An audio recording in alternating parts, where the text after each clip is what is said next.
This is probably one of the most underrated teenage books brought into movies that no one really talks about. Like, if you ever go back and watch, like, the first Maze Runner, that's a solid, intense little movie, and it made a little bit of money. Then it made a sequel, of course, and that one was okay, and I barely remember the second one. So going into this movie, like, I literally forgot, like, everything that happened in the previous movies. Maze Runner: The Death Cure. This is the third and final film in the Maze Runner trilogy, which is based off the book, The Maze Runner, and all that kind of stuff. And I walked into this movie, I don't know how I felt. Like, I was like, I don't really remember the second movie a lot.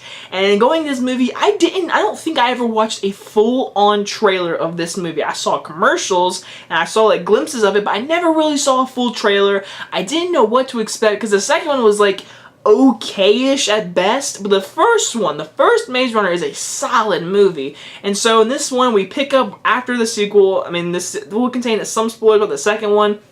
We pick up where Dylan O'Brien as Thomas, he's our main guy, him and the rebels are all together, they're saving kids, whatever, and they're trying to get their friend back from the wicked place, the big company, and they're in this little city, and they gotta stop them, they gotta destroy them, they gotta get their friend. It's a rescue mission, and it's the final one, is trying to end everything.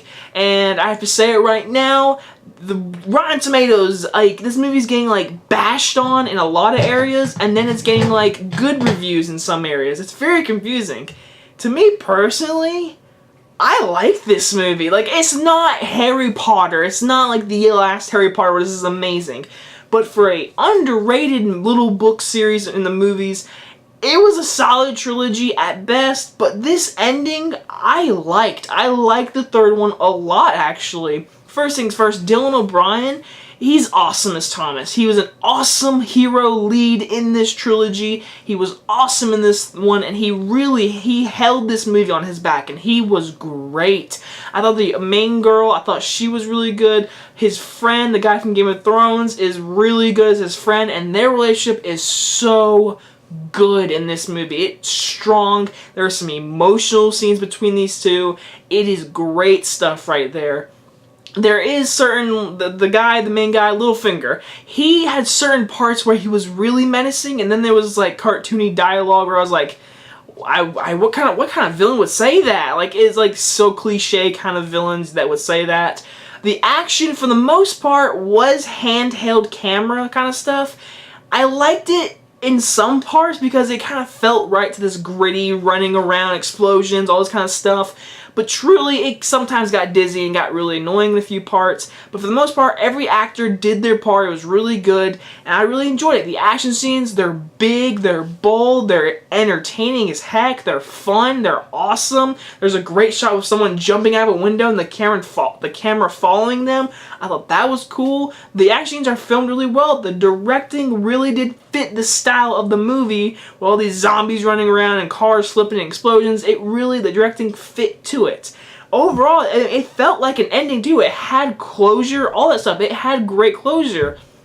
But this is not an A+ movie. This is not a perfect movie. I do have a few cons. First things first, this movie is very predictable. Now, I did not read the book, so I don't know what happens, but from watching from beginning to end, I literally kind of predicted every next line of dialogue. I predicted every next move, next shot, next kind of big moment. These little moments that were going to be so emotional were very predictable.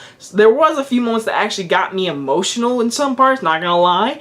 But it is predictable. Like, this whole movie, I literally predicted the ending in the first 20 minutes. And I'm not even kidding. And that was kind of disappointing. Like, this movie is very predictable. And my gosh, every single time a character that we really like is in peril and might get killed, something will come and save them, no matter what. Every single time. That might be a spoiler, but come on. Every time someone gets saved from something, and it kind of got really repetitive.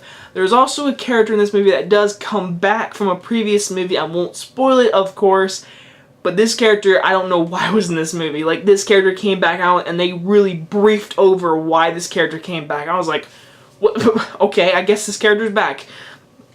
Whoop-de-doo. Like, it made no sense that this character came back. but I rolled with it for the most part, and then toward the end I was like, why did this person come back? Like, I never really got in. I don't know. And then another thing is, again, I didn't see any trailers, no nothing, but Walton Goggins is in this movie for 1 minute and 25 seconds in total. He was such an interesting character. I won't get into anything about his character, but my gosh, was he interesting from the times we get to see him and talk to him. I was like, why is he not in this, like, 10 more minutes? Like, come on. Like, he was interesting, but they waste him. But overall, I know there's a lot of cons, but this movie overall, I enjoyed it. It was a solid ending. It was a solid, entertaining movie with great emotional parts. There are some character deaths that are very predictable, but they hit you in the heart like, wow, like, I feel sad. Even though the only main characters you care about are the ones that have really survived throughout the whole trilogy. Everyone else, you're just like, what's your name? I forget. You're the guy from Breaking Bad. I don't know your name, though, but you're awesome. But that's it. Like, overall, it was a good ending, solid movie. Not terrible, not great. Just a solid, entertaining ending trilogy to the Maze Runner. And I'm going to give The Death Cure a really high B. I really liked it. I thought it was a solid ending. I don't understand why everyone's hating it, but I enjoyed it for the most part. Either way, Dylan O'Brien, please just give me a good franchise and don't get ran over by a truck, because this movie got delayed because he got like super duper injured. Don't do that. You're a good actor.